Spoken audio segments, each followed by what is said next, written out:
Good evening, welcome back to Hux Media, and now, to complete the series on the history of the main UK television channels, we've covered the BBC, ITV and Channel 4, so now I think it's time to do the history of Channel 5.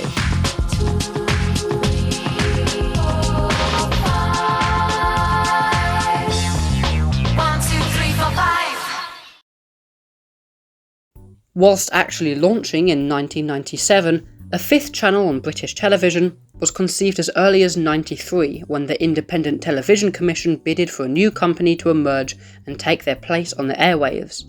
This company would go on to be Channel 5 Broadcasting Limited. However, talk of a fifth channel existed before this.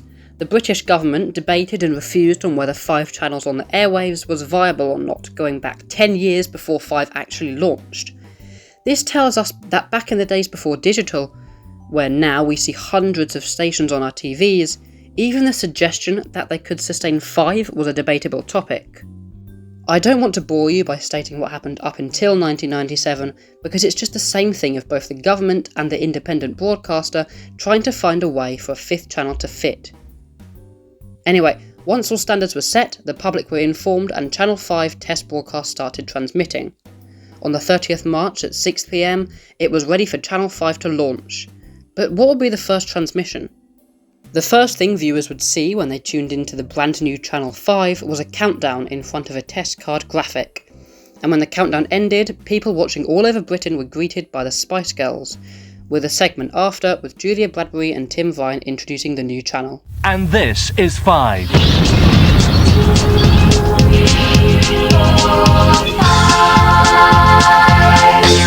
It's a power of 5. Welcome to a brand new station. 1, 2, 3, 4, 5.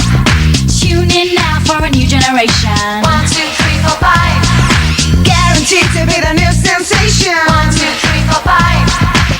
Who said? Spice Girls. 1, 2, 3, 4, 5. Take it from us. It's girl power. Take it from us. It's a power of 5. It's a power of 5.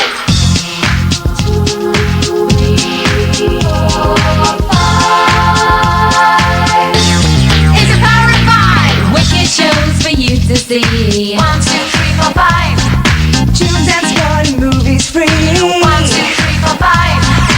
On the TV that you've ever wanted. 1, 2, 3, 4, 5. Who said? Spice Girls. 1, 2, 3, 4, 5. Take it from us. It's girl power. Take it from us. It's a power of 5. It's a power of 5.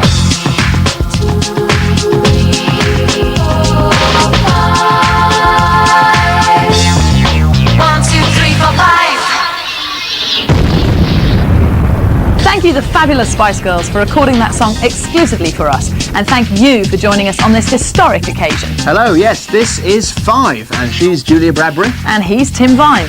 Well, after years of promising, months of speculation, and literally Minutes. years of planning, here we are. The launch of 5 was colourful and bold and caught the attention of viewers all over the country. But was the addition of a final terrestrial TV channel too late?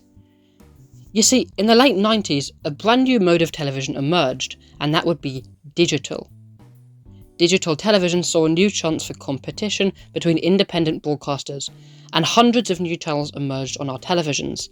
This was around the same time that Channel 5 launched, so it's obvious why creating a new analogue channel in this new rise of satellite and digital would see a lack of popularity compared to previous competitors like Channel 4, for example.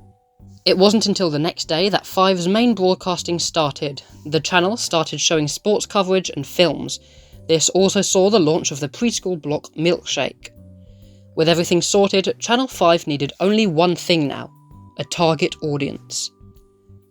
As the main channel didn't quite have a main demographic, in 2006 a new channel was created, 5 Life, which created programming aimed towards a female audience. It seemed the marketing team for 5 Life couldn't stay with any idea for too long, as the channel's name changed 2 times in the next 5 years, changing to Fiver in 2008 and finally rebranding to 5 Star in 2011, and by this point the channel was for all demographics. Also in 2008, As is inevitable for main broadcasters, an on-demand service for 5 was created, initially called 5 Download, but would be rebranded twice to Demand 5 and now My5. Channel 5's marketing team really can't make up their mind, can they?